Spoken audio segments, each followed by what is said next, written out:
60 ಕೋಟಿ ವರ್ಷಗಳಿಗಿಂತ ಈಚಿನದಾದ ಹೊಸ ಗ್ಯಾಲಕ್ಸಿಯೊಂದನ್ನು ಪತ್ತೆ ಹಚ್ಚಲಾಗಿದೆ. ಹಾಗೆಯೇ ಬಾಹ್ಯಾಕಾಶದಲ್ಲಿ ಪುಟ್ಟ ಪುಟ್ಟ ಕೆಂಪು ಬೊಟ್ಟುಗಳು ಮೂಡಿ ಓಡುವುದನ್ನು ನೋಡಲಾಗಿದೆ. ಅದನ್ನು ರೆಡ್ ಡಾಟ್ಸ್ ಏರಿಯಾ ಎನ್ನಲಾಗಿದೆ. ನೇಸರ ಮಂಡಲವೊಂದರ ಸುತ್ತ ನೀಲಿ ಸುತ್ತು ಒಂದನ್ನು ಗುರುತಿಸಲಾಗಿದೆ. ಜಗತ್ತಿನ ಅತಿ ದೊಡ್ಡದಾದ JWST ಜೇಮ್ಸ್ ವೆಬ್ ಬಾಹ್ಯಾಕಾಶ ದೂರದರ್ಶಕವು ವ್ಯೋಮಕ್ಕೆ ತೆರೆದುಕೊಂಡುದು 2022ರ ಜೂನ್ ಕೊನೆಯಲ್ಲಿ. ಅದರ ಕಣ್ಣು ಕಂಡದ್ದು ಇವೆಲ್ಲ: ಅಮೆರಿಕದ ನಾಸಾ ರಾಷ್ಟ್ರೀಯ ವೈಮಾನಿಕ ಶಾಸ್ತ್ರ ಮತ್ತು ಬಾಹ್ಯಾಕಾಶ ಕಾರ್ಯಭಾರ ಸಂಸ್ಥೆಯು, EU ಯುರೋಪಿನ ಒಕ್ಕೂಟದ ESA ಯುರೋಪಿನ ಬಾಹ್ಯಾಕಾಶ ಏಜೆನ್ಸಿ, ಕೆನಡಾದ CSA ಕೆನಡಾದ ಬಾಹ್ಯಾಕಾಶ ಏಜೆನ್ಸಿ ಸಹಯೋಗದೊಂದಿಗೆ ನಿರ್ಮಾಣ ಕಂಡುದಿದು.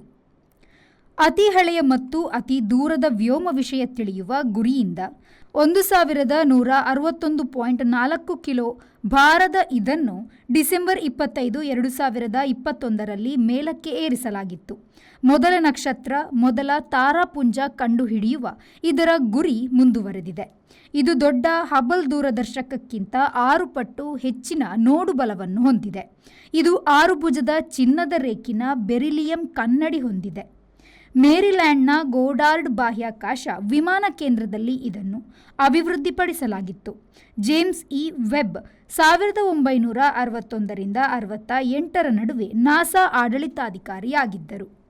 Bureau report, V4 news, Maryland.